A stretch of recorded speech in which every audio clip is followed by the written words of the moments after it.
was sitting in my house. The day was winding down and coming to an end. And so I turned to the TV and flipped it over to the news. And what I saw, I almost couldn't comprehend. I saw a preacher man in cuffs, he taking money from the church. He stuffed his bank account with righteous dollar bills. But even still, I can't say much because I know we're all the same. Oh yes, we all seek out to satisfy those thrills. You know there ain't no rest for the wicked. Money don't grow on trees. We got bills to pay, we got mouths to feed. There ain't nothing in this world for free. I know we can't slow down, we can't hold back, though you know we wish we could. I know there ain't no rest for the wicked until we close our eyes for good.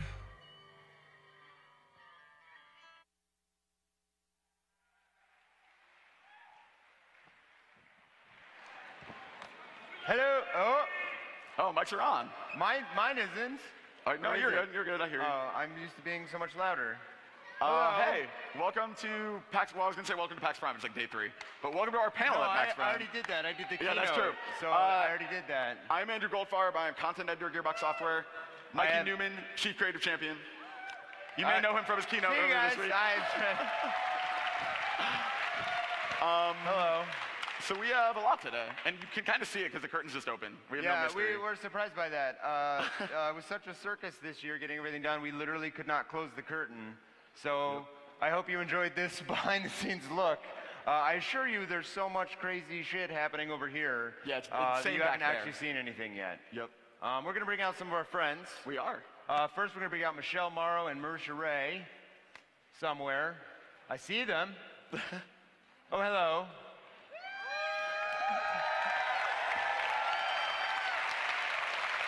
These are two of our close personal friends at Gearbox and myself. We like hanging out. And they delightfully dressed up as bandits today, and I think fantastic job. Although, I think we might set up the makeup table not there directly next year, behind, yeah. Because I don't think there was a surprise here. We got some other friends, though. We do. So these aren't the only cosplayers here today. Thank you guys for coming. We also have some winners of a contest we put on earlier this year who we flew out, and we decided we would keep them on stage the entire time. So guys, come on out. A whole bunch of cosplayers. And these are the winners of our contest. Cream of the crop. Yep. These are also the judges of the contest as well.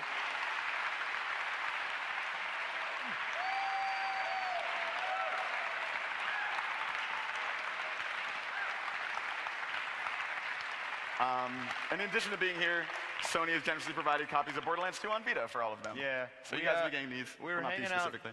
Backstage, and I walked in, and I was like, oh, we've come a long way with this cosplay Borderlands thing.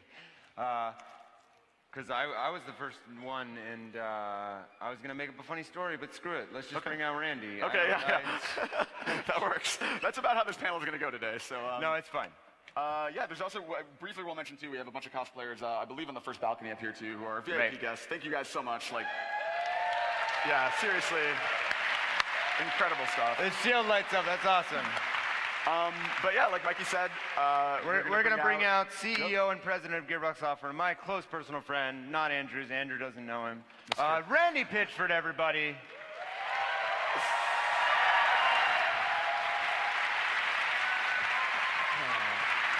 Take your walk. All right. Let's do this. All right. So, welcome to... Wait, is that all we have to do? All right, I think I'm ready. I think it's actually mic'd through me, so I'd have to take it all off at this point. No. We can do that. It's just like every other Thursday. I think that's all good. kinds of stuff tucked in there. Yeah, it's just wires for the mic. All right, what are we doing? So I think, one of our obvious big things that we're doing, if I can get the slide to go, there we go, is pre-sequel. You may have seen PAX East, we announced Borderlands pre-sequel. This is set between Borderlands 1 and Borderlands 2, hence the title. Thank you, Mikey. Yeah, well, I was wondering if that was going to come up because we were talking about the trailer for it before we really even locked in a title, and we're in a meeting, and we were talking. You know how there's the like Joy Puke and all these really dumb things I put in trailers.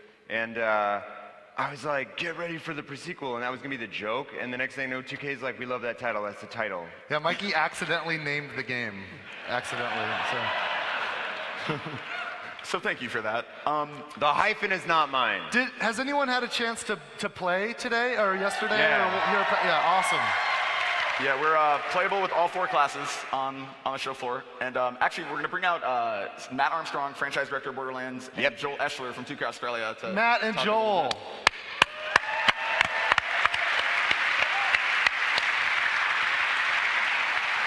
Hey, guys. You want to sit on my lap? You can sit on my lap, Matt. So a lot of people, I don't know if you know this, but Matt is the franchise director for Borderlands.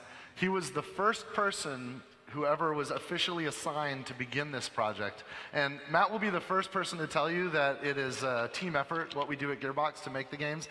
I did it all myself. But I don't really know what all these other people were doing there.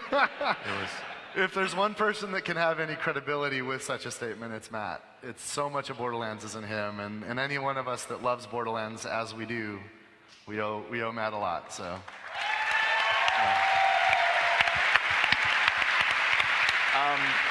Genuinely, my job is to herd cats, and the cats are the ones who make the game.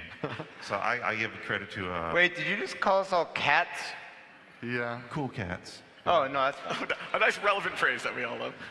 Hey, Joel is cool too. Hey, You know, Joel, can I plug Joel? So a lot of people know that in the pre-sequel, we're working with 2K Australia, and these guys are incredible game developers. They worked on all of the BioShock games. When they finished BioShock Infinite, they were available, and we're like, these guys should help us out. And Joel's really awesome, because in addition to being a really great game developer, he has this bitchin' Australian accent. So... Hey, mates. Why, hello, Joel. Yeah, I think that's about as Aussie as I've ever sounded. I don't think that's true. So if you guys were at PAX East, you know that we introduced Wilhelm and Athena as the first 2 classes. We can kind of, Matt, if you want to kind of, give a brief overview before we get into the new characters we're showing here. Yeah, well, as everybody here probably knows, the pre-sequel takes place between Borderlands 1 and Borderlands 2. And one of the things we wanted to do was something we hadn't done before, which is all the player characters previously existed somewhere in the world, somewhere in the franchise. Wilhelm was one of the first boss fights in Borderlands 2. He survives and lives on to have a happy life. He switches to the good guy team. I guess you've all played this, you know this happens. Athena was in the secret army of General Knox way back in Borderlands 1. Sorry, it's my favorite, because Admiral Mikey's in it. It's really good. So the pre-sequel is about Handsome Jack and the rise of Handsome Jack, back when he was just Jack. And the canon, we already knew who his lieutenants, who his supporters were, so Wilhelm pretty much had to be there. And we really wanted to tell the story of Athena, so it was nice to bring her back with her excellent shield. So those are 2 of the characters. We're showing 2 new ones for the first time. We showed them at Gamescom, but they're playable here for the first time ever in the US at PAX Prime. Let's start with Nisha. Tell us about Nisha. Nisha becomes later the sheriff of Lynchwood. She's a very bad girl. She's potentially the most evil character in all of the Borderlands universe, which is really fun. When we were talking about like, oh, Jack has this character arc we want to explore where he starts off being a hero trying to do the right thing and sort of gets corrupted over the course of the game. We said, well, what are the other characters' character arc? And we looked at Nisha and said, there's no reasonable thing that would turn you into someone who likes to kill puppies. Maybe some people are just born bad. So from the very start, she's just wicked. She has an awesome action skill where she can gun down enemies at high speed. She pretty much, what's the word I'm looking for? Aimbot. All right, sometimes some things are fun, and a lot of games shy away from them, but we don't shy away from fun. That should be on our business cards. Yeah, let's get probably that. Not probably not aimbot on the back of the box, but I like the fun. If anyone here who's played as Nisha knows, it's a total aimbot. You just nail everything. But keep saying it. We're shaking your head. No. No, keep saying it. Awesome. It's awesome. It's great fun. There's still skill involved. You have to decide when to press the... You have to decide when to press the I win button. You sounded like a 12-year-old that's playing some bullshit hacked Counter-Strike character, and he's like, there's still skill involved. You don't know. I'm like, Mom, shut up. If you Matt, like Matt hacked Armstrong's mother, Counter-Strike everybody. No, she's not here. If Sorry. you enjoy the hacked Counter-Strike experience, we brought it to you.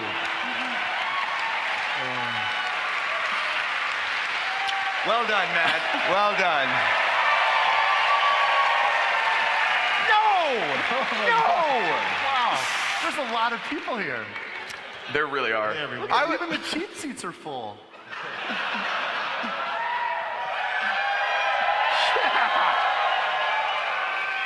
I don't know if you guys know what that sounds like, but that is the most terrifying but awe-inspiring torrent of evil noise I think I've ever heard. It's pretty rad. I like it. I like it. Next we're going to do the Xena yell. So that's Nisha. Joel. Now that we've ruined everything, Yeah, seriously. let's talk about a character. We hired you to moderate, right? You came from IGN, and we're like, this guy knows what he's doing. No, he Nope. doesn't. I don't. I try. I'm doing my Can't best. handle this. So Joel, one character everyone's obviously excited about is Claptrap. Claptrap is playable in pre-sequel. Yeah, just this little known character. Yeah, just People a might tiny remember thing. from Couple Borderlands people 1 might and remember. 2. But tell us about him. Yeah, so Claptrap's action skill, it's designed with his personality in mind. Really, it's kind of this buggy software that's put onto hardware that can't quite support it. It's called VaultHunter.exe, and it's meant to analyze the situation in front of him and pick the best kind of skill to take care of the situation. Sometimes it's obviously really useful, like a minion trap, which is a little Claptrap that shoots missiles at everyone. Other times you might get a rubber ducky around you and everyone else in your party and bounce around uncontrollably. Can we talk about this rubber? Can we talk about this rubber ducky for a second? Because it's not actually, or was it? Never mind. We changed that at the last second. Never. See you guys. I'm fired. Goodbye. Thanks, Mikey. I did not know that. But the thing with Claptrap is, if you're paying attention, everything can be really powerful. So even if you do get rubber ducky, because you're in low gravity, if you hold that crouch button and slam all over the place, then you're actually going to do a heap of damage, and everyone in your team can do that. So just imagine you and everyone else in your party bouncing around with rubber duckies, doing area of effect damage to everyone on the ground. We're very proud. Yeah, it's basically chaos incarnate. I want to say, for those of you who are excited about playing as Claptrap, it's entirely Randy's fault. We said, oh, we're not going to have playable Claptrap, and he's like, I really want to play as Claptrap. Can you guys give me playable Claptrap? Come on, right? Look, I know a lot of people hate Claptrap, and I know he ruins everything, but you know what? Yes, right? Yes, I love Claptrap, and I wanted to play at him, so, you know, maybe later you guys can, you know, tell everyone else that it was a good idea. It was a good decision. We'll see. We'll see. We'll see. For the record, it was a good idea. Okay. It's awesome. Anyone here who's actually played a co-op game with Claptrap or as Claptrap? What? It's Exactly. Hello. Yeah, I think the audience might turn on you in a moment, so let's all bring it down. If you had a chance to play, and it's playable here, you know it was a good idea. It's a blast. It's really crazy, and his benefits often affect the teammates, making you stronger, or really in a bad situation. It's a lovely, lovely thing. Yeah, every time you hit the action skill button and you hear the sound of him analyzing the situation, it's kind of excitement and trepidation as to what's going to happen, but it just changes the situation so quickly. So you're always going to want to have a Claptrap on your team, whether you hate him or love him. So if you haven't had a chance yet, try to get to play it before you leave PAX, because it's over there in the main hall. Yep. There's a huge sign. It's hard to miss. Just show up at the booth and say, you know, Randy, And it's right fun. in. They'll let Skip you the right to line, the yeah. front. Hey, Matt, there are a lot Say, of no, we were returning- hanging out earlier. We were at the theater. It's cool. And they'll just let you right to the front. It's fine. I was that guy that yelled, woo! Totally stomping on my segue. Hey, Matt, there are a lot of returning characters. No, there aren't. No. Who's one other fan favorite who we might hear from in Borderlands the pre-sequel? All right, I'm going to tell everyone something you don't know. The pre-sequel is interesting because it's told in flashback. We actually have a framing narrative that takes place after Borderlands 2, sort of showing where some of the characters are at the end of Borderlands 2. And one of the characters who is involved in the pre-sequel, Athena, actually tells the story of what happened on Elpis. When she gets Elpis is the moon. Elpis is the moon. Oh, they all knew that. You never know. Everyone learns that in school when they're a kid, obviously. There's a few people out there that the reason why they came is because they haven't decided yet whether or not they should even try the game. Or they were at Starbucks and it looked like something was going on. You should try the game. It's tribal here. Anyway, so Athena's actually telling the story of what happened, which is interesting because the people who are talking to her and interrogating her about this have the opportunity to sort of interject their own views and opinions over the course of the story. Well, everyone knows that one cool thing Borderlands does is when you get to the end of the game, you can play through the game again a second time on a harder difficulty. But we've never actually explained that in context of the universe. At the end of your first playthrough, a little girl named Tiny Tina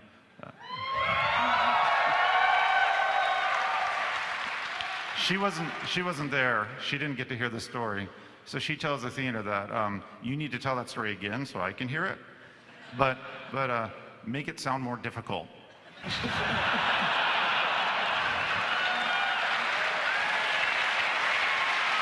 He's not kidding. This actually happens. So for those of you who enjoy second playthrough, it's a slightly different experience, and you'll get to hear Tiny Tina's commentary and views on what is going on in the backstory. Perfectly lucid, even-keeled commentary. Yeah, Totally straight arrowed. yeah, it's like a DVD bonus track. So, to be clear, if you beat Borderlands the pre-sequel and you are awesome enough to want to go for the second playthrough, our version of New Game Plus, if you will, it will be sort of commented and narrated by Tiny Tina, that second playthrough. Awesome.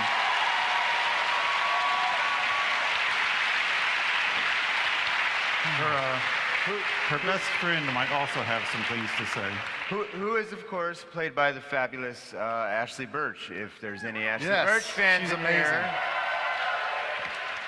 So we have a lot to talk about today. We're going to move on from Borderlands really quick. People might know that Borderlands 1 got a update on Steam recently, where if you had physical disc, you could convert it to a Steam copy, digital copy. Very soon we'll be updating Borderlands 1 for Steamworks multiplayer to work, so multiplayer will continue to work on PC for Borderlands 1, just to toss that in case anyone was wondering.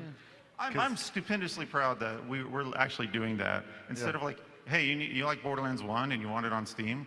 Go buy it. No, you can convert it. I'm really happy that we took the time and effort to do something cool like that. And I want to give my thanks. Yeah, thanks.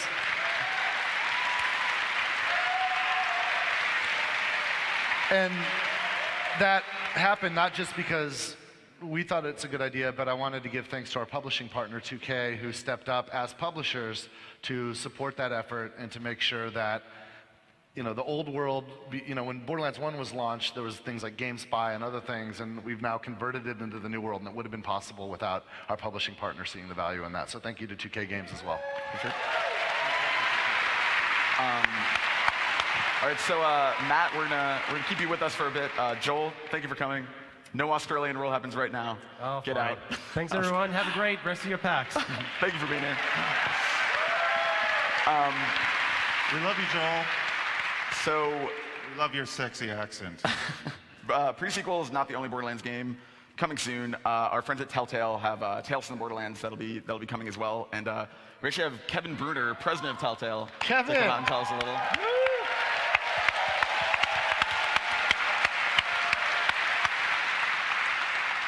Who's played the Walking Dead games that these guys make?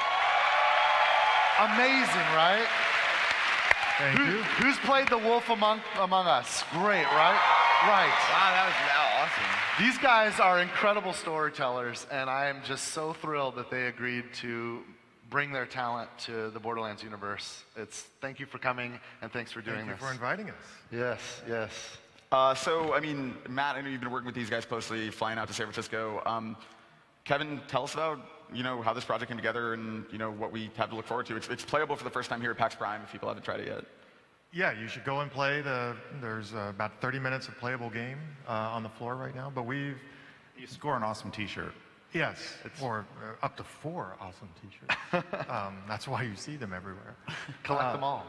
But yeah, we've had Matt and Anthony out at Telltale in San Francisco, probably collectively for a few weeks now. And Anthony Birch. And Anthony. Yeah. You said Anthony. Oh, I thought you said Randy. No, you said Anthony. We had to identify which Anthony. It was fine. And Anthony They look twice. alike. No. But yeah, we broke the story together, and then we've been toiling away making the episodes, and it'll release this winter or this fall. Their premiere this fall. Or a season. It won't be long. Yeah. Or kind of. We'll see. But it's been great. I mean, we're working really closely with these guys, and it's been a heck of a lot of fun. Awesome. And what's the demo that's here at the show? I believe is the only time people can play before it's actually out later this year, right? Yeah, this will be the only time you can play before the game is released. So you can get your hands on the game, come by the booth. Awesome. And what is that demo, just for people who? So the demo is about 30 minutes, and there's 2 characters in Tales from the Borderlands that you play. It's from 2 different perspectives. You play as Reese and Fiona, and the demo is the Reese side of the story. And they're not Vault Hunters. Reese is a guy from Hyperion who is trying to claw his way up the Hyperion ladder, and Fiona is a person who's born on Pandora trying to claw her way through Pandora. And they're both really ambitious and will do crazy things to achieve their goals. So you play as Reese, and it's his first time he's going down to Pandora to kind of on a mission. And it plays like a regular Telltale game, so it's very dialogue-driven. There's big action sequences like you've seen. So it's a different take on the Borderlands gameplay experience, but it's a pretty good hybrid. I mean, you take... When you do get to play it, whether you get to play it here or when the game comes out, it's astonishing how well what Telltale is expert at, the genre that they're expert at, suits itself to this universe. And the fact that these guys have created characters like Reese, like Fiona, other characters like the executive, the Hyperion executive, who's voiced by Patrick Warburton. Yeah, Vasquez, He is played by the amazing. awesome Patrick Warburton. And He is Reese's nemesis. Yeah, that's Reese's nemesis. And Reese's sidekick is a really cool little character who's voiced, that's by Chris Hardwick, who is the Nerdist, right? Yep. So it's really good cast and incredible characters and stuff we would not have thought of. And real quick, before we let you go, thank you for being here, by the way, but before we let you go, people are going to be playing pre-sequel this fall. People are going to be playing Tales from the Borderlands. Is there anything we can hope for that, those fans might enjoy? That was the worst segue ever, but... It's funny, in the timeline, Tales of the Borderlands happens after Borderlands 2. But by playing Tales of the Borderlands, you'll be able to unlock things in the pre-sequel. So the games talk to each other, and there's narrative hooks across each other. So things that are really important in the pre-sequel are reflected in Tales, and you'll learn about things in Tales that are reflected in the pre-sequel. So there are 2 things that are really kind of, built at the same time with all this cooperation. It's really stellar. It's amazing. Yeah, if you want to know what happened on Pandora after the fall of Handsome Jack, we're going to get into that really deep. And it's nice to make sure that this game, the Gearbox Borderlands game, they're the same universe, they're the same canon. Anything that happens there in Telltale's very interesting and dark storytelling universe, that happens in our universe too. It's the same place, it's the same world. Awesome. Cool. Well, cool, Kevin. Thank you so much for being here. Yeah, thank you. And Matt, you can head up.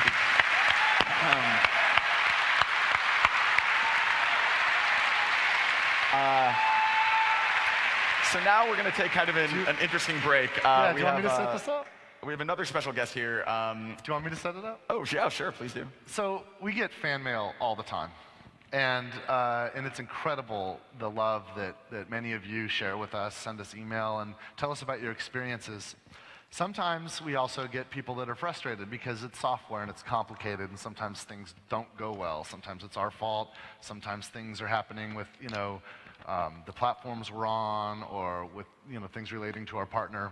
But one thing that I've discovered over the years, when our fans, when players really love something, they kind of forgive some of the things that go wrong. In fact, sometimes the things that go wrong become a benefit themselves.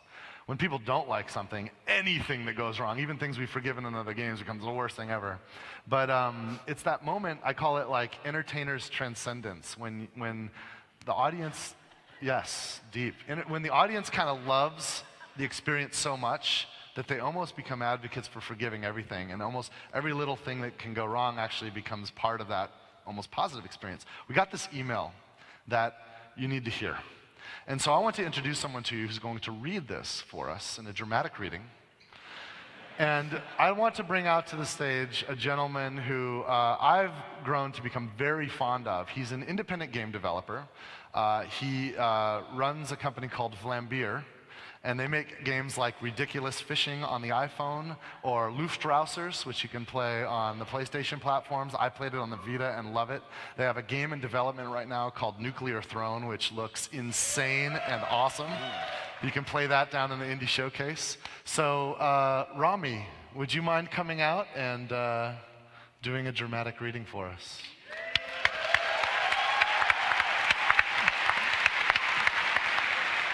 I think that's...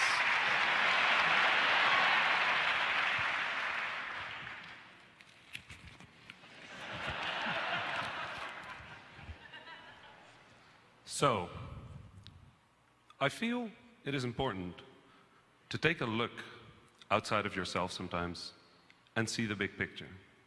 Sometimes it's important to understand that life never goes in one direction and that there are many paths to choose from. I thank you all for helping me understand that. Yesterday, I fought a few enemies in the dust behind Ali's garage and came across a Goliath. The fight started normally. I knocked off his helmet. He raged, and we fought. However, after reaching his ultimate badass form, I saw him pause.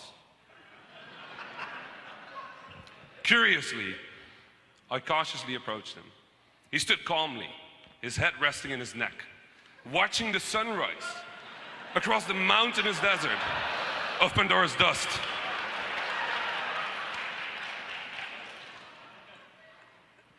And he contemplated his existence. After what I assume was a difficult decision, he turned to me.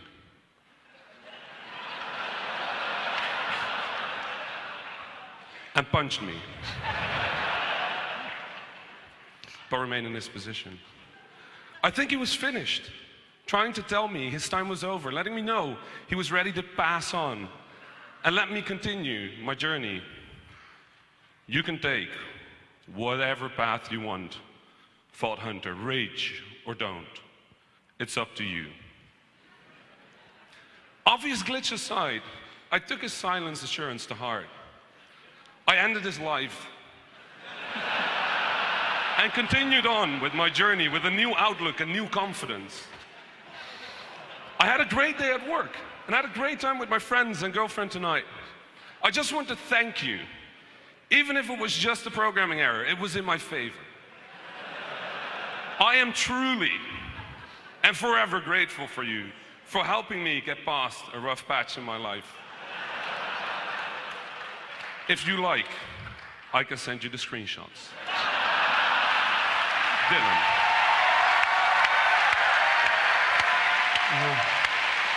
Awesome, man. Cheers, dude.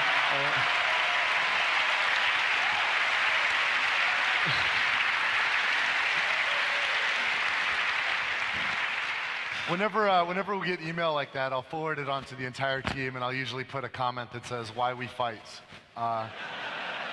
Because at the end of the day, we exist to entertain. The only purpose we have is to try to create joy and happiness and try to add fun into the world. And we don't always succeed, but that's what we try to do. And when we get feedback like that, it reminds us why we fight. So thank you. Thank you.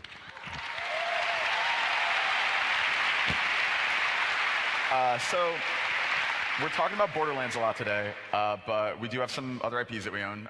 You may remember last year we acquired Homeworld. So we want to give you guys an update on that. To do that, we're going to bring out a man you may recognize as the internet's first professional blogger, Steve Gibson. Steve, there he is.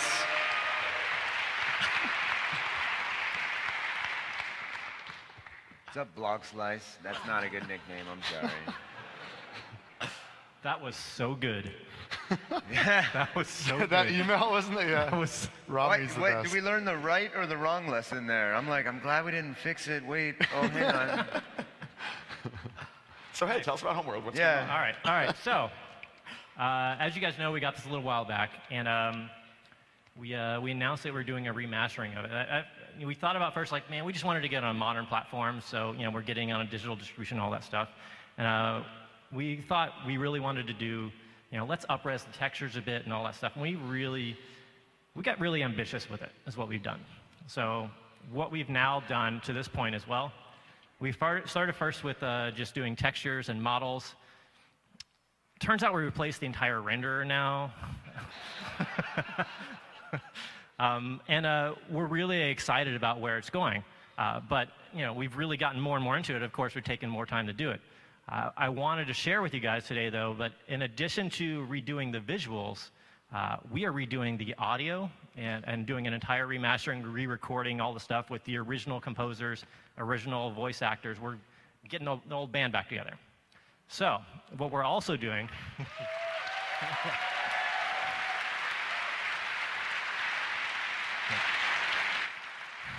So what we're also doing, though, is we are redoing the cinematic scenes as well. And that... Uh-oh. Sorry, this is actually is right. Can you bring the house lights over on the left again? Because every time you do this, there's this bandit on the top left here, and he stands up, and I pee a little bit. So, But it spins I just too. wanted to share that because I'm terrified. That's actually Krieg, Mikey. That's Krieg. Oh, That's Krieg. Yeah, but like look What at did I his say? axe I'm so spins scared. and lights up. It's incredible. It's Creed. Sorry. Hello, Creed. Hello.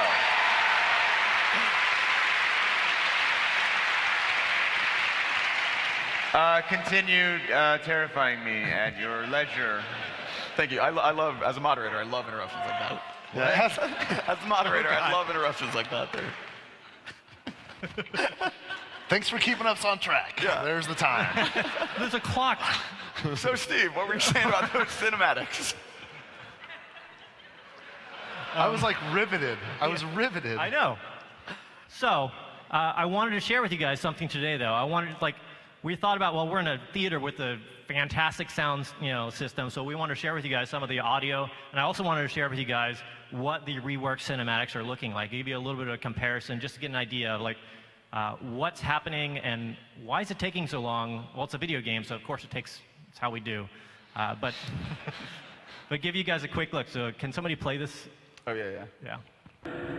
The clans were united and a massive colony ship was designed. Construction would take 60 years.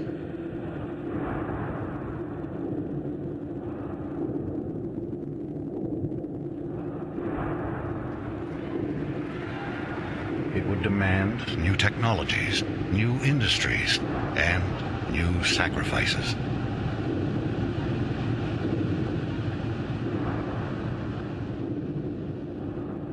The greatest of these was made by the scientist Karen Sajet, who had herself permanently integrated into the colony ship as its living core. She is now Fleet Command.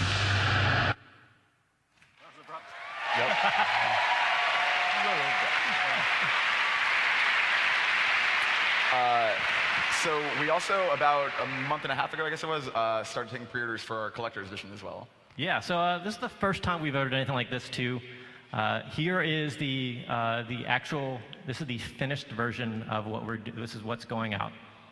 Yes. Now, I have some bad news for you guys in the United States. You remember when at PAX, was it PAX East?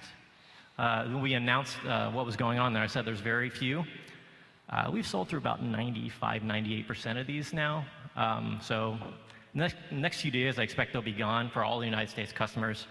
Here's another thing we learned. It's really hard to do international stuff. Yeah, if anybody's watching the Twitch stream at home and you happen to be overseas, we're sorry, we're figuring out international. We're not publishers. Yeah, we're clearly not publishers. But we set aside a quantity, and that is still happening. We feel like that's imminent now, but we are learning every day just how hard it is to ship things to, say, France and Spain when you're an American company that doesn't know what the hell it is to publish a game. But we are very close to that, and here is a picture of, this is the actual, oh, by the way, it lights up. Yeah. And, yeah.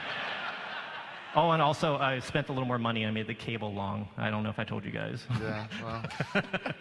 Yeah, it's got like a nice 12-foot extended cable. It just plugs into any USB thing. They were going to do it with like a 3-foot thing. I was like, oh. All right, so this will be shipping with the game, and we're hoping to announce the launch date really soon. But as you saw, we are going crazy with remastering of this thing. But you guys will hear more soon. Yeah, it's a labor of love for my partner, Brian Martell, who's one of the founders and owners of Gearbox.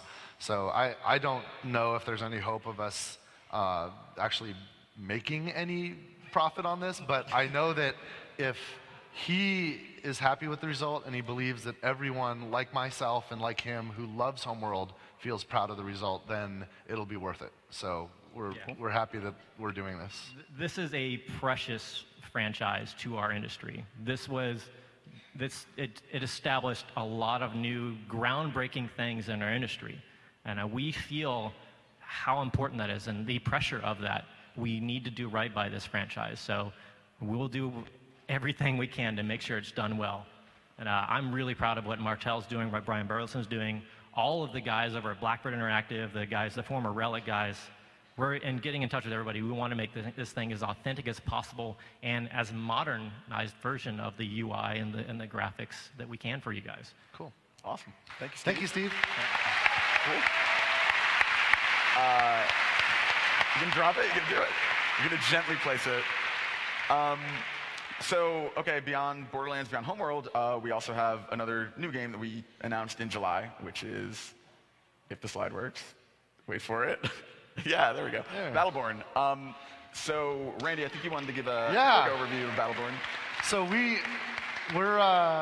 we're making new games, and in fact, do you have the next slide that shows so Battleborn was announced very recently on the cover of Game Informer magazine. And that was the only information available for an entire month. But I wanted to tell you guys about it in case you don't read Game Informer or you haven't heard about the game. And we haven't even begun the marketing campaign for this yet. So there'll be plenty of opportunity to learn what Battleborn is all about. But I wanted to introduce it to you since we're spending this time together now. And I also wanted to introduce you to a couple of the folks that are involved in creating it. Battleborn is a really important game for me personally. We like to take things that we love from different genres and mix them together. When we developed Borderlands, the big bet that I believed in was that the fun that we could have from role-playing games, from leveling up, from collecting loot, from choosing characters and growing those characters, that fun can be blended with the pure joy of playing an FPS, the moment-to-moment action of moving and aiming and shooting. And Borderlands proved that. Battleborn, we wanted to take some lessons we learned from our experience with Borderlands and bring some other things to it. So Battleborn is a first-person shooter. And it is a game where you can pick from a huge selection of characters, and in the course of any scenario, whether you're playing cooperatively in the campaign or competitively, you will be able to grow that character from its very beginning to its most powerful state very rapidly. So it's a first-person shooter that takes place in this beautiful but shattered universe. And you control a hero, a Battleborn, one of many, and face impossible odds, facing really incredible battles and evil challenges, and in this awesome story and these beautiful environments. And I'm really proud of the work that's happening so far because it's fulfilling that goal. I get to pick one of these awesome characters and I get to level him up from his beginning to his most powerful state or her most powerful state in a 30-minute scenario. And then I get to try it different ways and pick different characters, and everything that I do will add into that ultimate picture. And the stakes that we've imagined, it's about the fate of the entire universe. Battleborn takes place in the distant, distant future when every single star has gone black. All the stars have burnt out, supernova, but there's going to be a point where there's one star left. And at that point, every species that has the capability of traveling through space will end up around that last star. And they're all going to have different opinions about what to do about that. Some want to prolong that star's life. Some can't wait for it to end, thinking that the end will bring some, some other, almost like religious fervor. Some want to just soak whatever resources they can for themselves in the moment, selfishly. And that conflict over what to do with the last star is serious. It's the ultimate stakes for the fate of the universe. And that's where the Battleborn come in to fight it out and see which faction will decide how the universe goes. Now, we have a trailer. Do we have the trailer? Yeah, we do. So we're going to show the trailer, and then I'm going to introduce you to some folks that are working on it. So let's look at this. This is sort of like a tone thing that we did.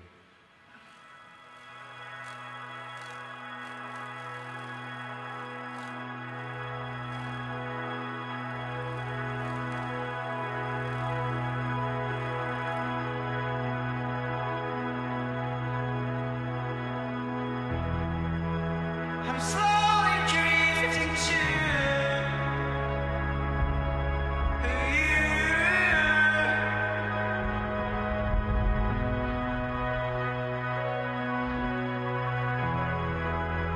stars and planets are calling me.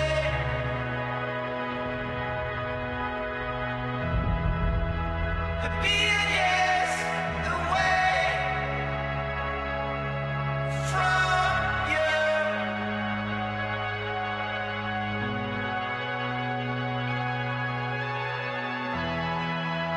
I'm on my way. I'm on.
So, yeah, we brought out a couple of the devs from the Battleborn team that we want to introduce you guys to. This is the creative director of the game, Randy Barnell, and the writer, Aaron Lindy, who slept through 4 alarm clocks and had a crazy old clock radio. His plane almost got mechanical problems. He still made it out here. So here they are, Randy, Aaron. Welcome. Aaron Lindy, Randy Barnell. Hey guys. Hello. So guys, like Randy mentioned, there are a ton of really cool characters that kind of have their own personalities. Aaron Lindy, big fan.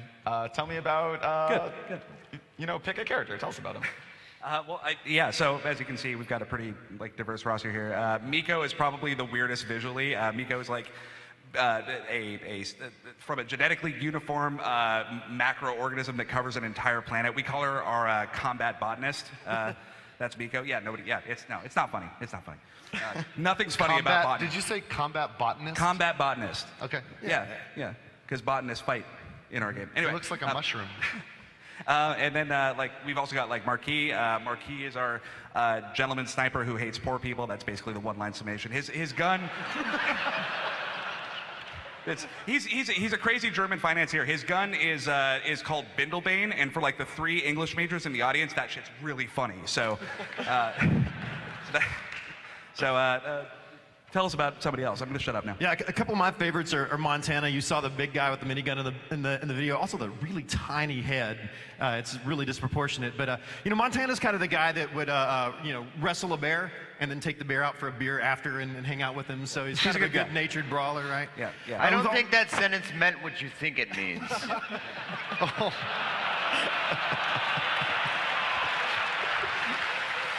He'll be here all week. Thanks, Mikey. Well, yeah, the other thing about 12 Montana, o'clock show is totally different from the 10 o'clock show. Tip your waitress. Mikey Newman. and one last thing about Montana. I don't know if there's any Space Dandy fans in the room, but Ian Sinclair, who voices Space Dandy, is going to be doing the voice of Montana. So that's something that all you guys get to hear before everybody else. He's super cool, and Montana's a great character, so we're excited for that. I love it. And another one, you guys will see a lot and hear a lot about this in the coming weeks, but Reyna up in the top left corner. Reyna's awesome. She's actually, we call her Rogue Commander. She's known as the Valkyrie. She's kind of this really great, we have some support class characters in there, but Reyna is support from a command outpost on the battlefield. So she manipulates shields, she can shield players, she can tear shields off of enemies. It's amazing. You put her on her team, and your team's going to wreck. It's just really, really awesome. Yeah. And we just want to make it clear that like we're serious when we say that like these are just some of many, many, many characters you're going to be able to see in this. As Brandon just mentioned, we have a lot more coming on Battleborn in just a couple weeks, so look out for that. It won't be too long. But thank you guys so much for coming. Thank you guys. Thank you. Cheers. We're excited to show you more. Thanks. So, Oh. Yeah. Wait, can I say one thing real Yes. quick?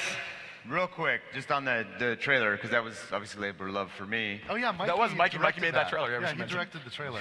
No, that's actually not the important part. I got to play M83 in a freaking symphony hall, and that's amazing. That was a moment for me. That's so. cool. Right on. Yeah, it was great. Thank Sound you. less excited about that. No, it's fine. Well, I'm glad you had that moment, Mikey.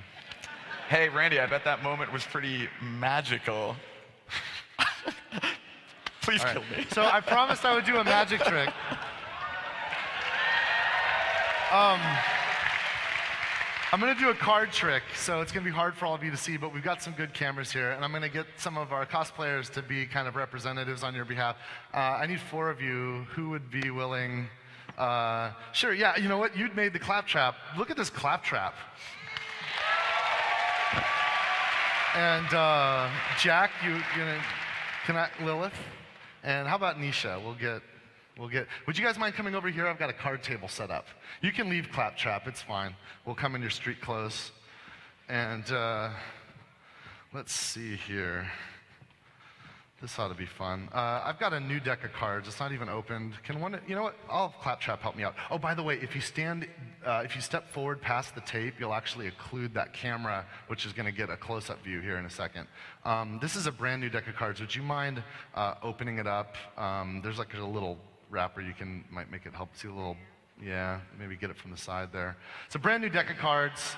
While she struggles with that, this trick, you guys help her out.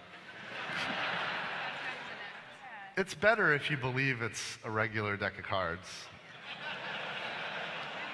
So, I should have thought better about this and maybe had it pre-opened. Can I do it? I'm really good at opening cards. All right, so, wow, this is hard.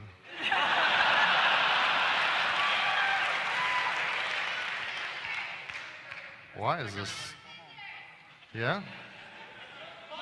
Why is this so difficult? Can you throw them up on stage? Because that might be useful. You think I'm joking? Well, don't throw them at my head. Okay, here we go. I got it started. All right, so go ahead and open. You here, and this is.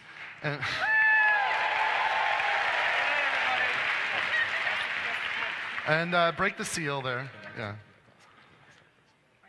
Yeah, you got good fingernails there. That's amazing. Cool. And open it up.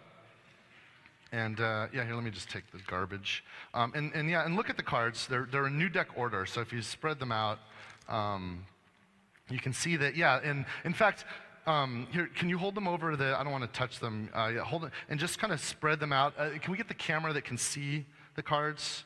They're in. They are in new deck. They are in new deck order here. Okay, so, and there's a couple of advertisement cards there, right? Yeah, so let's get those. Here, let's get these advertisements. Well, you know what? Just shuffle them up. Just shuffle the cards up. Just make sure they're. You can put the advertisement cards in there. We'll use those too. Don't you hate advertisements? I hate actually, like, the worst are web advertisements, right? Those are the worst. Cool. Okay, so this is a pretty well... And if we can get the camera to look down at my hands here, you know what, let me shuffle them for you. I can do some fancy shuffles. Show you. This is called a split fan shuffle, and it really doesn't shuffle the cards that well, but what it does is it earns some credibility, so you think I actually know what I'm doing. All right, so is the top camera on there for a second? Are they pretty well mixed up?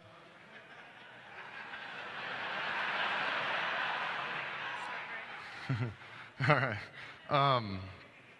So what I want you to do is, you know, normally a magician would have you pick a card, right? He'd like reach out and you just reach out and just take any card you want, just something from the middle. It doesn't matter, and then show everybody what that card is. You can show them what it is. It actually doesn't matter what. In fact, you can show me what card it is. Let me see what card it is. This is not flat. It's like everything's falling down. So which one? You picked the 3 of clubs, right? Okay, so you picked the 3 of clubs. That's an actually interesting pick. You made the claptrap. That's funny that the claptrap would pick the 3 of clubs. The 3 of clubs is kind of a joke card in Magic, so that's random.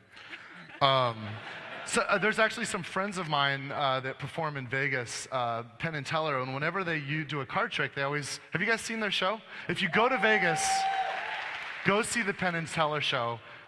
They always make sure that whenever they use a card that's like for a trick, they always make sure that it happens to be the 3 of clubs that's picked. So that's kind of random. Go ahead and put it in there and just mix them up again some more. It doesn't matter. It's okay. All right, cool. And may I thank you, by the way, for the cosplay. I mean, you guys, that was just, I mean, and when I think about how much work it's required to do things digitally, like or virtually, like I can't even imagine how much effort you guys put into. I mean, it's really something there. And all you guys, I mean, that's great too. In fact, later if we can get pictures, I really want to make sure that happens. Now, I'm not going to do a trick with the 3 of clubs. What I'm going to do is I'm going to do a trick. Oh, it's an oldie, but it's a goodie, and it requires. Let me just shuffle them a little bit here. Can you guys see my hands? Can you just show the cards? All right. Let's get a little shuffle going here. You guys see this all right? All right, cool. All right. All right, so, and I'm going to have you cut the cards. Go ahead and just cut half the cards from, man, I wish this was flat. This is going to be a problem, but, all right, so I'm going to tell a story. I'm going to tell a story of, we'll tell a story about Borderlands, and I'm going to tell a story using these cards. And yeah, in fact, to tell the story, I'm trying to do a one-handed cut. It's kind of challenging. The cards will come up one at a time. What's up? I was going to see if you wanted to prop us up on. You know what? That'd be, or maybe get something, because this is really not good.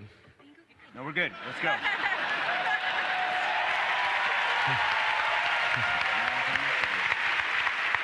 Oh, we're good. We're good.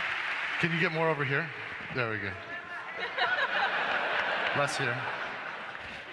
Now it's sturdy. All right. I should actually do a trick. I haven't even done anything yet. I've just been struggling with this situation. I noticed. That's why I came over here. All right, thank you, Mikey. No, okay, so we're going to tell a story. It's the story of Borderlands, the pre-sequel. And the story of Borderlands, the pre-sequel is the story of Handsome Jack. Can you see it? And it's not, and I think I've said this before, the pre-sequel is not Borderlands 3, because it takes place before Borderlands 2. In fact, I'm not even sure why I'd mention that at all, because honestly, we're not even working on Borderlands 3. In fact, we probably will even, when we get around to it, we'll skip Borderlands 3 and we'll go straight to Borderlands 4. So don't tell Kotaku. Oh, that's funny. I mentioned Kotaku and an ad popped up. Don't you?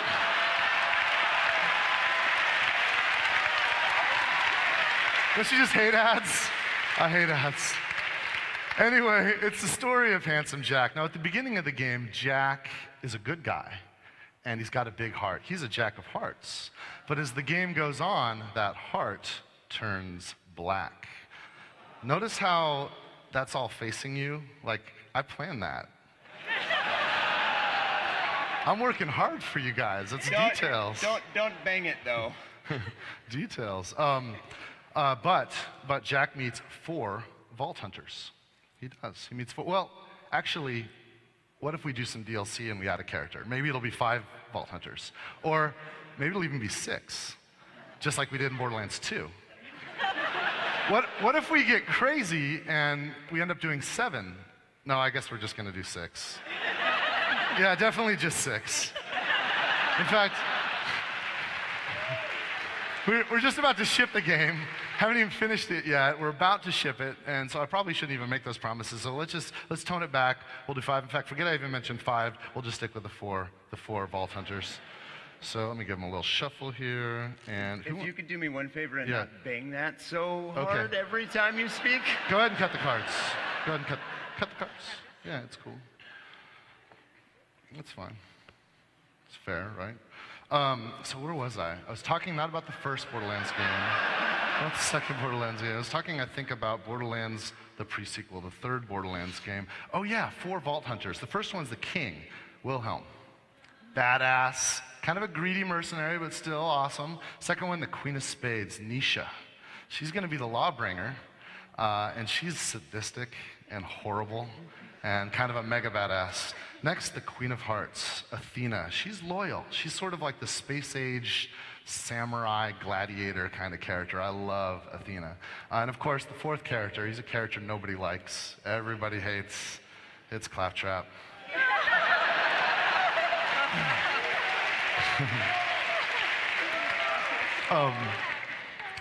So yeah, in fact, go ahead and cut the cards again. I know you guys are watching me now, so very good. That's what Claptrap. Cut him again. I was just kidding. Cut him again. I'm just kidding. All right, we're cool. I'm done. Go. And you complete it. Go ahead, complete the cut, square them up. It's fair. It's fair. I can cut too. I can cut with one hand. Check this out. One-handed cut. I know. God, I've actually lost my place. This is awkward. You're telling me. Joker, King 4.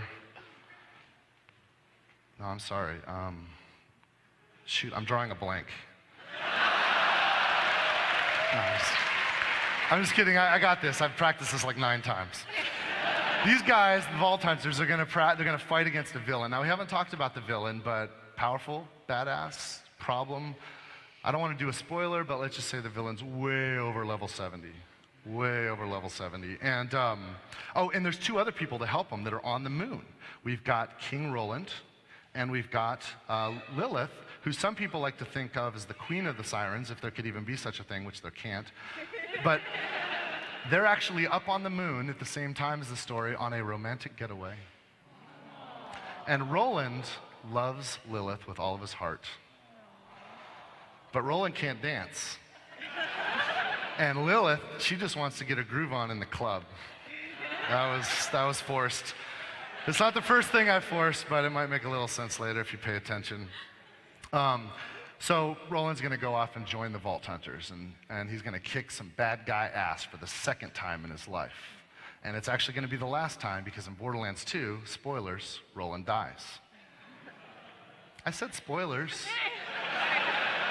How can it be too soon? It's been 2 years.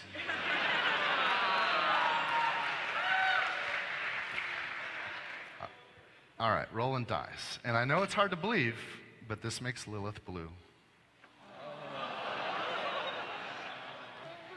Look, sometimes characters have to die, okay? It's how you become emotionally invested in the story. It helps us with storytelling. And it's a good game, right? Borderlands was a good game. I mean, you could look at Metacritic right now, and I think it's an 89. Now, it would have been well over 90, but some guy at Polygon decided to give it a 7.5. What kind of a guy gives a game like Borderlands 2 a 7.5? Seriously, I mean, that guy must be a real ace in the hole, if you know what I mean. And I think you do, Mr. Crescente. So, it wasn't him. He loves Borderlands. His kid had a birthday, made him a Borderlands birthday cake. That's just how much integrity Polygon has. The guy who runs it loves Borderlands. Reviewer bones us. 7.5. I can't even keep up with how many headlines you just caused. I hope so. That's the point. Look, it doesn't matter, right? It doesn't matter because reviews, everyone's opinion counts. What matters is we love the game. And to us, Borderlands is always going to be a 10 out of 10. Yeah. So if you haven't played yet, buy a copy. And if you have, hook up your friends, buy 4 copies. Because, you know, Mikey's got to eat. I got to go to the hospital in a minute. Are you okay? Are you okay? Let's see, what was I talking about? I was talking about, Borderlands the pre-sequel. You know, at the beginning, when we started Borderlands 1, we had 87 bazillion guns. And in Borderlands 2, we got 87 bazillion to year. And Borderlands the pre-sequel has even more, so I think it might even have 98 bazillion guns. So we might even get another nod for the Guinness Book of World Records, and that would be awesome, and we can all joy puke on that. Can I keep that card? And maybe, with all of the cool stuff in Borderlands pre-sequel, the new guns, the lasers, the ice, the butt stomping, the low gravity, maybe Borderlands the pre-sequel will be a 10. I don't know, maybe, we'll see. It's probably not. But you know, if you're gonna use cards as metaphors for quality like I'm trying to do, you gotta go for the big one. And what would Handsome Jack do? I mean, if this was Handsome Jack, he would cheat, right? He'd stack the deck. He'd stack the deck, and no matter how many times you shuffle, no matter how many times you cut, he'd make sure that he has the winning hand. And what's the best hand there is, right? The best hand there is would be a royal flush. 10, Jack, Queen, King, and of course, wait a minute, 3 of clubs. That was Claptrap's card. Freaking Claptrap. Claptrap ruins everything. So that's the story of Borderlands, the pre-sequel. That's my magic trick. All right. It was good? All right. You're good. You're good. You're good. Thank you, guys.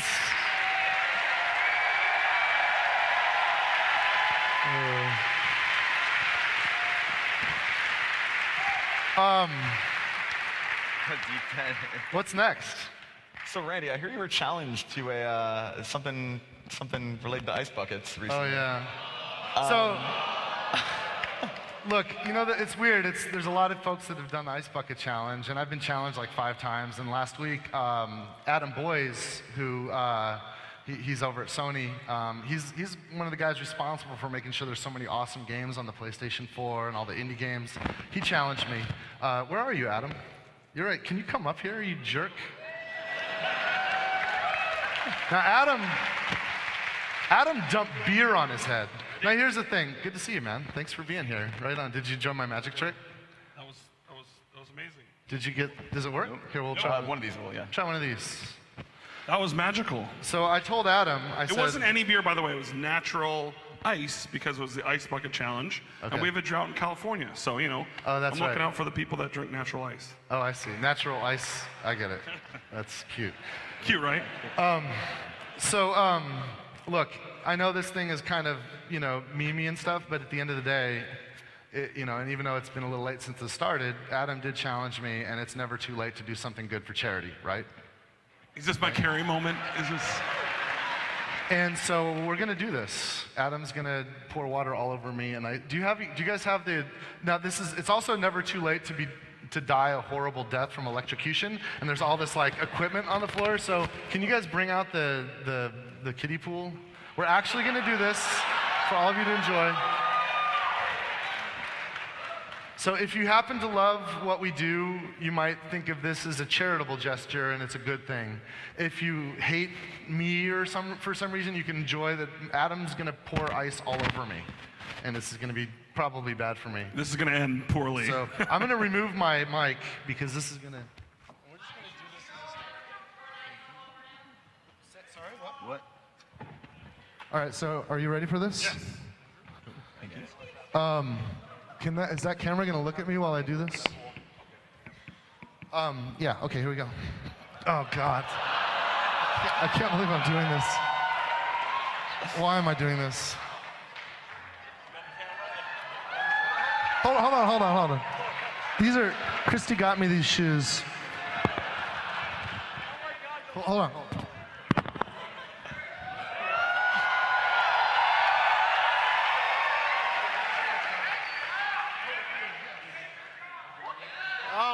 goodness.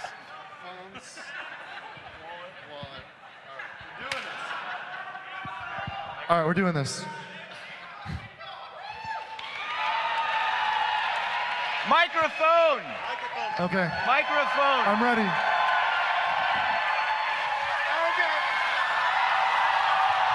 Oh, fuck.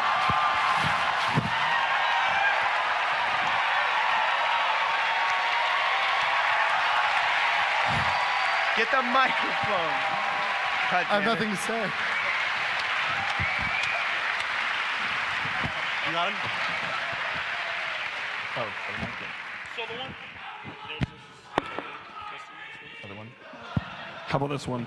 So the one thing you've never been able to do at PAX that you'll be able to do only today is you can come down later on and buy a Randy Rita will serve his water from his body to you for a small donation. Thank you.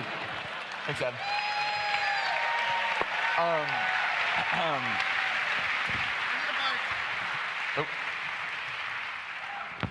All right, so it's customary. I'm going to challenge Mikey freaking Newman.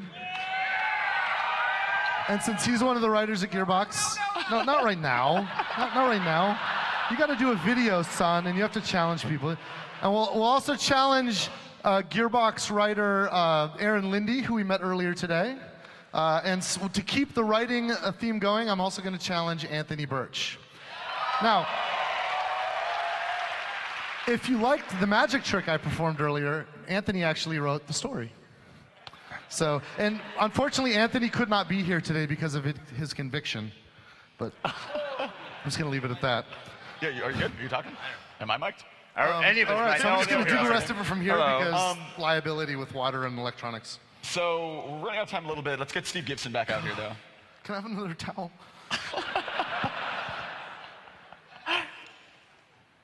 No, Steve? There's Steve. No. Hey, Oh, buddy. Dude, one more thing with that. Jeff, where are you, Jeff? Where's our community manager? Jeff's gonna, this is Jeff, our community manager. Jeff Skull, at JeffyBug on Twitter. He's gonna do some tweets from the Gearbox Software account later telling you how you can donate to help fight ALS. And anyone who donates and sends, and he'll have instructions, anyone who gives evidence of that to him, he'll do a drawing later. This is a gift from NVIDIA. This is a GeForce GTX Titan Black. This is a $1,000 video card. This is one of the most unbelievable things you could ever put in your PC. And in fact, the way they made it work is there's actually a time machine. It renders everything and it sends the video back in time so you can get the fastest possible frame rate imaginable. It's really incredible technology. I don't know. Yeah, so you can win that, and he'll tweet out. So if you follow me, I'll retweet it. I'm at DuvalMagic, and you can also follow the Gearbox Software Twitter account, and he'll give that information there. So hopefully you guys will give. All right, where are we at? So we're real low on time. I'm going to skip a couple slides. Let's see. Real quick, we will be, if I can get to the next slide, if it works. There we go. We'll be at PAX Australia and PAX South. We're going to do some pretty cool things at PAX South that are a little different than what we've done before. You might know Gearbox Community Day. We'll have a lot to say about PAX South. There's going to be some cool stuff going on, so we'll have info on that very soon. But hey, Steve. What's up? Oh, that was as you found they're out both. which mic it is. So Borderlands games have a lot of DLC, huh? Yeah. What can we expect from Borderlands the pre-sequel, do you think? What are you saying? I'm saying there might be DLC and there's very little time left in the panel. So the most stunning announcement for this panel, Borderlands the pre-sequel, there will be DLC. Yeah. We brought you out just to say that? Yeah. Oh, there's more. There's more. How might people purchase that DLC? Oh. You know, can I point out there? I learned earlier this week that Borderlands the pre-sequel has actually been certified on one of the first-party platforms, and it's imminent that it'll be certified on the other. When that happens, it's officially gold. So Borderlands the pre-sequel is actually complete, and it's now got to go through the manufacturing process and all that, but it's a finished game. Says the wet man in the kiddie pool. And what this means what this means, when we submitted the game for certification, we actually don't have a lot to do. So that's when we say, well, what else should we do? And that's when we dream up DLC. And that's what Steve is announcing. Yes, so we're focus is turning now to DLC. And you had a great question, Andrew. About purchases. Yeah. I love spending money. All right. So here's the thing that we heard from you guys. Back in Borderlands 2, we announced the season pass with 4 campaigns, and you guys wanted even more than that. So we ended up adding additional DLCs, additional characters, and that kind of stuff. Turns out we couldn't level cap upgrades. Yeah. And we couldn't jam that into the season pass because we'd already made the deal with all the particular parties and all that stuff. So they ended up being outside of the season pass. So we have a new plan. The season pass for the pre-sequel, the stuff that you see announced, be it characters, be it campaign, be it level cap, then it will all be in the season pass for pre-sequel.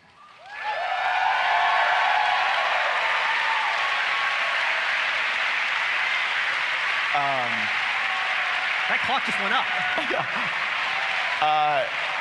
You know, Randy, you mentioned we're starting to think about some of that stuff. You know, what kind of stuff do you think we might see? Well, one of the first things we started talking about, and I wanted to get your opinion about this. You know, Matt mentioned earlier that I kind of insisted that one of the characters in Borderlands the pre-sequel was Claptrap. And so we're thinking about other characters that we could play. And I really want to play as Handsome Jack, and I want your opinion on this. Because we started playing around with this concept. And so this is actually, and the way we're going to get away with this, since Borderlands the pre-sequel is actually about Handsome Jack, and he's like one of the main, you know, NPC protagonists, how could you play as Handsome Jack and take orders from Handsome Jack and do missions with Handsome Jack? So Handsome Jack actually has a bodyguard who he had surgically modified to look exactly like him, who he changed his voice to be exactly like him, and he even has the same abilities and special capabilities as Handsome Jack. And so you get to play as Handsome Jack's impossible to discern from the actual Handsome Jack bodyguard. Yeah. It was, Randy said, I want to play as Handsome Jack, make some shit up for why I can do this. Because fun, right? Just whatever gets me to fun. That's what matters. Is this cool? Is this a good idea? Okay. I guess we're doing it. This is a legitimate debate at Gearbox, and you guys just settled it. So this is happening. I'm saying it right now. Handsome Jack, we're gonna make this happen. We're gonna finish this work. Handsome Jack's a play. Like, you heard that? They want this. All right. So I guess there will be at least a 5th character added after with DLC, and it'll be Handsome Jack's body double. Channing Tatum? Of course. Channing Tatum. Running out of time. Okay, so what else do we have to say? I see some people with boxes walking around handing stuff out. Oh, you know what always happens when Gearbox does the main theater? We always give something away, right? So I'm not gonna make you do a speech right now because we're out of time, but let me just tell you, every single person in this room is getting the season pass for free.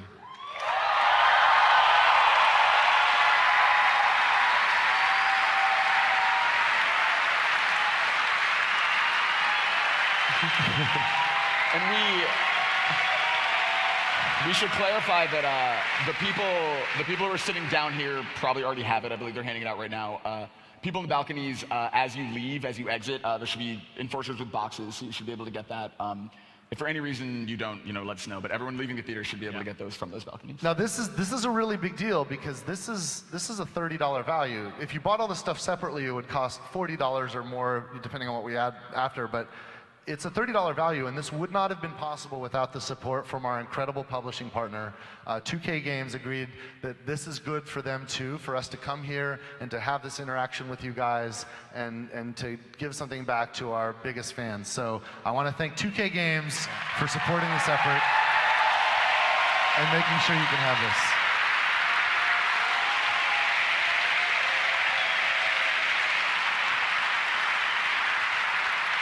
And we are really fortunate to have such great partners in 2K Games because I don't know how many other people would be willing to put up with our shenanigans. So it's really good. The conversation now with 2K is great. Like when they say, okay, so you're doing a panel, and they're like, what are you giving away?